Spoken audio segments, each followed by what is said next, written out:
Hello everyone! We are back to our comics, The Prince and the Pauper. Let's continue to read the story. Here is what happened in the end of the last episode, when Tom came to the palace and saw the prince. And here's what happens next. Suddenly, what does suddenly mean? Let's see. Suddenly means, here, this is the Turkish translation, means quickly, unexpectedly, instantly. And we can see that there is someone, the guard. I think I saw him. He's standing here, right near the gate. This is the gate, and he's standing near the gate. And let's see what's happening next. I think this, let me see if I can get a better, oh yeah, I think this hand will look better if I drag it with the hand here. Well, it does look better. So this is a guard. He's guarding, protecting the entrance. He's protecting the prince from evil people, from people who can harm the prince. You know, harm. You know what harm means? Here is harm. Harm is this: physical injury. So, physical injury.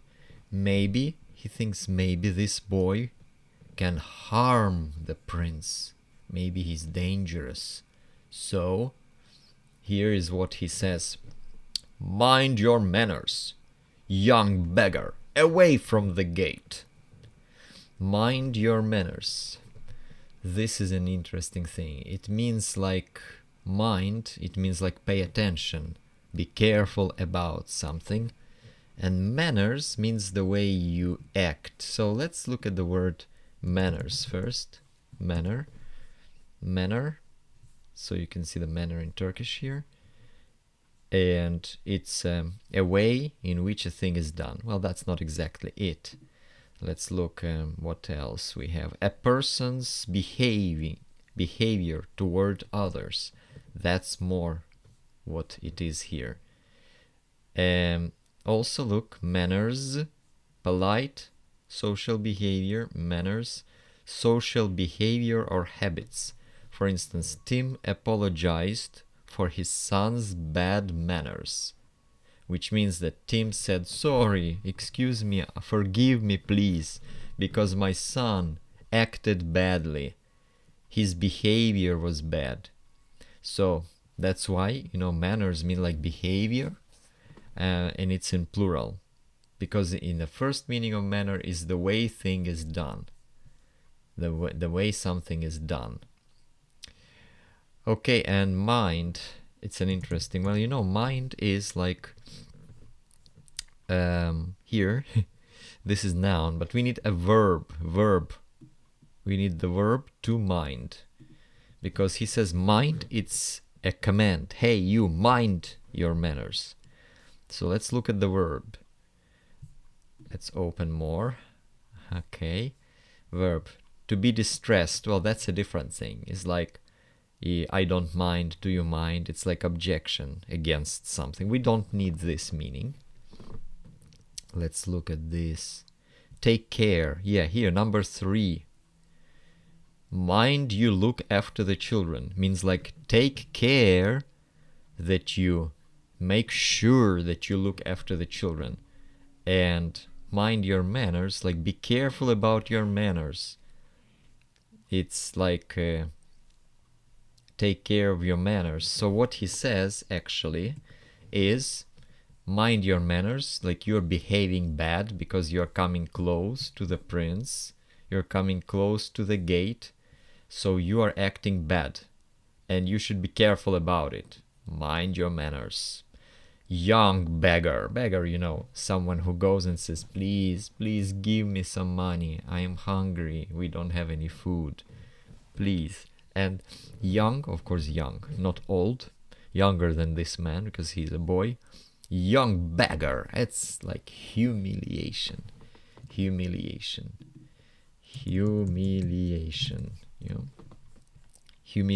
here is the Turkish for it.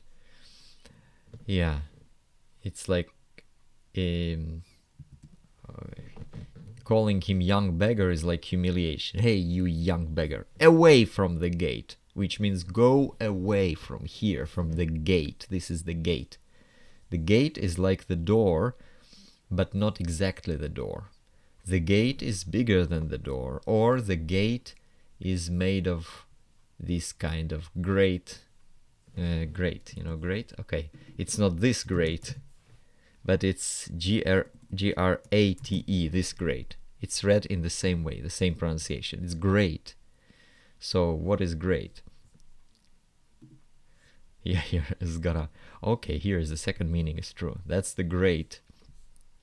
Here is the great, a grating. So a grate can be, a gate can be like a grate made of iron, like bars. These are bars, iron bars, and this is a gate, away from the gate.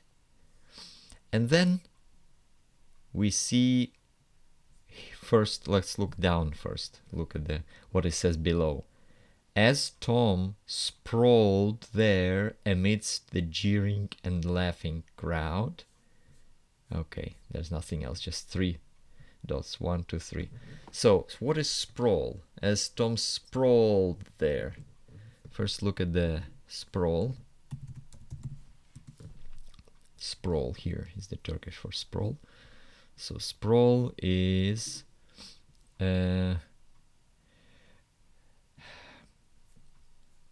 fall. Let's say not sit and not lie, but fall. Fall with your arms and legs spread out in an awkward way, in a funny way. It's when you fall on the ground and your arms go one to this side, one to that side, and your legs spread around. So, and that's why sometimes people laugh when somebody sprawls. So, as Tom sprawled there, amidst means amidst means like in the middle of the jeering and laughing crowd. In the middle of the crowd, there was a crowd of people, and Tom fell down, sprawled, fell down amidst the jeering, and jeering is like ha ha ha. So it's a rude mocking in a loud way. So here we have like this verb. It's rude and mocking remarks, when people they shout rude things, bad things, humiliating things, and they are laughing at the same time. So laughing, ha ha ha, and jeering is evil, kind of ha ha ha. So as here means that while this was happening, at the time when this was happening, what happened? This prince suddenly spoke. He said these words. So let's repeat again. As Tom sprawled there amidst the jeering and laughing crowd, Prince starts to speak. The prince speaks. You guard, how dare you treat the lad like that? How dare you treat even my father's lowest subject in that fashion? Open the gate for him. So he gets angry and he speaks in the commanding tone. He's commanding because he is the prince. These guards must obey him. You know what obey is? Obey. They must obey him. Yeah, here it is. To do what he says. To behave in accordance with what he says. To carry out his order, his command. And here is what he says. You guard. Guard is this man's profession. He is guard. You guard. So he commands to him. How dare you? Dare means like, how do you have the courage? How do you have the boldness of doing this? Dare. Yeah, here is dare. Dare, have the courage to do something. And so he says, how do you have this courage? So you treat the lad just means the boy, the lad like that, like so badly. You treat is another important and widely used verb, which means behave towards somebody, deal with somebody, like this, Turkish translation. So it is like behave, act toward somebody. So how can you behave with this little boy, this not little actually, the same age like him? So how can you behave with this boy like that, in this manner, so rudely, so humiliating? How dare you? How do you have the boldness or the courage to do it? You shouldn't do it. I don't agree with you, he says. I don't like what you do. So he says, you guard, how dare you treat the lad like that? Again, how dare you treat even my father's lowest subject in that fashion?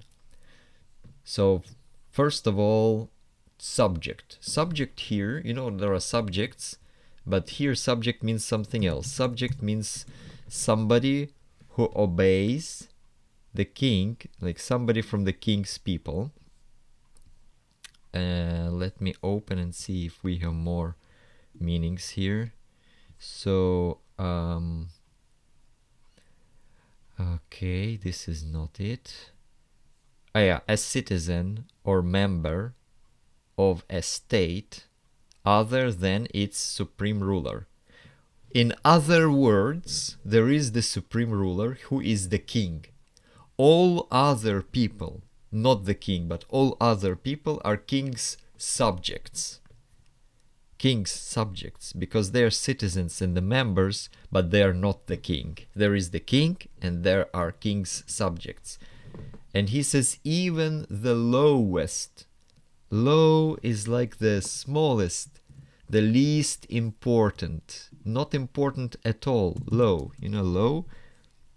Here, low. Low is low level, very low level. There is high level, king is the highest. And this is the lowest maybe. Even the lowest, even. You should know what even means, but let me show you, just in case you need to know. This, bile hatta. So here it is explained as used to emphasize something surprising or extreme. Something extreme, something like the lowest, the very, very lowest, and even that. Even the lowest subject. In that fashion, in that way, like that and in that fashion are synonyms. They mean the same thing. Like that or in that fashion. But he is a prince, so he speaks in a high kind of manner, highly. He uses words like in that fashion. So how dare you treat even my father's lowest subject in that fashion? Open the gate for him. Well, that's a big order. Open the gate for him. Now the prince wants the boy to come into the court and to be with him. That's unbelievable. It's hard to believe in it, but that's what is happening. And this is what happens next. Tom enters, means comes into the court, enters the court. And here is what the prince says to him. You look tired and hungry, and you've been treated poorly. Come with me. With you, sir? He answers. So this is pretty easy. We see that he already is with the prince, and now the prince says, come. You look tired. I see that you are tired and hungry. I see that you want to eat. You want to eat. You didn't eat for a long time. And you've been treated poorly. Oh, that's an interesting phrase. You've been treated poorly. So we know what treat means. We just looked at this word a little earlier. Treat means to behave to somebody like this. To be treated is passive. Now, if I treat somebody, for instance, I treat you badly. I treat you, well, what can I say? I treat you rude. rude is like very bad. So I treat you rude. I am the one who treats you. So you, in passive, you are treated rude. But if you treat me well, means you behave to me well, then I am treated well. Which means that I am in the position when somebody treats me well. So when he says you have been treated poorly, it means you are right now in the position when somebody treated you poorly, which means treated you bad, treated you rudely. And so he has pity on him. He sympathizes with him. The prince says, oh, I'm not happy. I see you're tired, you're hungry, and I'm not happy because they treated you poorly. You've been treated poorly. Come with me. Come with me. And it means let's go somewhere. Follow me or come with me. We will walk somewhere. And you see W, with you, because Tom is shocked. He didn't expect that the prince would invite him to come with him. With you, sir. So they are the same age. They were born on the same day. Maybe he is 15 and he is 15, for instance. Or he is 16 and he is 16. Or he is 12 and he is 12 years old. They are the same age, but Tom calls the prince sir. That's funny, but it's because he is the king's son. And so they go together, they walk together, and you see that they look like each other. The prince looks like Tom and Tom looks like prince, but there is a very nice clothes. Prince has very nice clothes and Tom is very poor, has no hat and very poor clothes. And Tom is shocked. He's shocked. He says, are you sure you want me to come in with you, sir? To come in means into the building, into the room. So are you sure? Are you sure? Like, are you confident? Are you confident? Like, how can I say, are you sure? Like, maybe I heard you wrong, or maybe something went wrong. Maybe you didn't mean what you say. Maybe you didn't want to invite me. Are you sure you want me to come in with you, sir? Come in means into the building. And so you want me to come. It means that you want for me to come in the building. You want that I come with you. Are you sure you want me to come in with you, sir? Of course. Come, don't be nervous. And the prince reassures him. Says, of course, it's a reassuring. Reassure means this. To say something, to remove the doubts or fears. Doubt is the opposite of sure. Doubt is feeling you're not sure. Feeling like being afraid, being uncertain, not sure. So when you remove the doubts, it's reassure. So the prince reassures Tom, of course, come, don't be nervous. The prince sees that Tom is nervous, and the prince doesn't want Tom to be nervous. He wants Tom to relax, to be calm. So he says, don't be nervous. That's it, my dear friends. We will continue next time. I hope you have enjoyed it, and I will appreciate if you put a like and write in comments if this is interesting and helpful to you. Thank you very much. See you. Goodbye.